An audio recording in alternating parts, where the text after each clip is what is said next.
Hi, this is Purnima Maganigam and you're watching video lecture series on power system protection switchgear. Today in this video we are going to discuss about types of protections.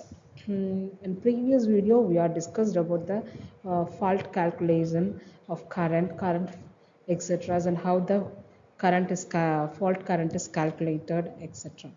So today in this video we are going to discuss about the types of protections. Come, let's go to the video. Here first comes empathy. So power system protection schemes.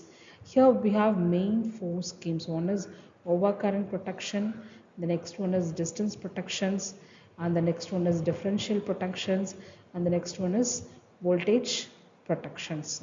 So overcurrent protection, where the current flows, when the overcurrent occurs, when the fault occurs, the current exceeds the preset value.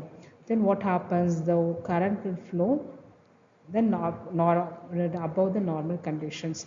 So here the overcurrent damages the systems. So the protection is needed when the current is overflowed. And the distance protections. So distance protection is also where the fault occurs, and based on the distance the fault has to be rectified as soon as possible. And differential protections and voltage protections. Okay. Now coming to overcurrent protection, we have circuit breaker. First thing is circuit breakers, and when first we can come it is normal operating current. In normal operating current, the regular current level. So the current level will be regular. The current level will be regular in normal operating current. So next one is fault current. So when high current indicates the fault. So here now what happens? The current get increases. See, current get increases. So here what happens? High current indicates the fault, that is a fault current. So normal operating condition, if the fault current occurs, next what happens? Overcurrent relay get activated. So detect the excessive current flow, which overcurrent relay which detects the excessive current flow. And what happened? It gives signals to the circuit breaker, and what initiates circuit initiate circuit interruptions. This circuit breaker isolate the main system and operate cut off the power supply circuit breaker. This is what an overcurrent protection scheme. Now coming to the differential protection scheme, where the balanced current for fault reduction. Here we have a normal operating condition, the current entering the protection zone and current leaving the protection zone. So here it is here this condition is a normal operating conditions. Now coming to the distance protections, what is the distance protections? Here what is distance protection is, it is a non-unit protection scheme that trips the circuit breaker if the measured impedance is less than the preset value.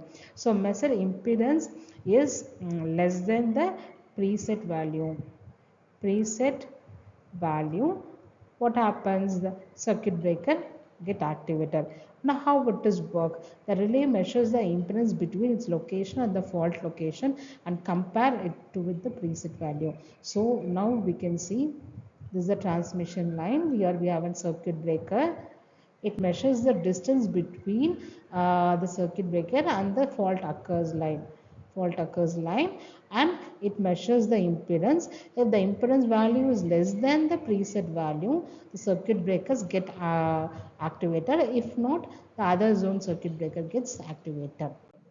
Now coming to under voltage protection scheme. So here the low voltage conditions, the triggering protection scheme, and we have a circuit breaker that is initiate circuit interruptions, and we have an equipment protections, and we have under voltage relay and voltage thresholds, and it detects the under voltage, detects the low voltage conditions, and which presets the value, presets the voltage level for deductions, and prevents damage from voltage drops, where the equipment protections, etc.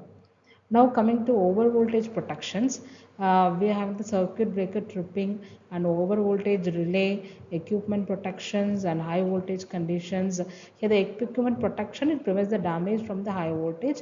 Circuit breaker tripping initiate circuit tripping interruptions and detect voltage threshold breaches and triggered protection schemes. Now frequency protections, we have a restore frequency, we have detect frequency deviation and initiate corrective actions, etc. And which types of pilot protection scheme should be used? So wired pilot protection, fiber optic pilot protection, carrier current pilot protections. We have three types of protections are there. So which one suits for the applications? We are for distance, for this short distance, for bandwidth and immunity purpose, for cost effective and exist infrastructure purpose based on the applications. And finally, coming to the summary, positive protections, we have fault deductions, fault isolations, stability and reliability, protection schemes, technology, advancement. We have so many things we have learned and we have discussed. Okay, I hope you understood this. Thank you so much for listening.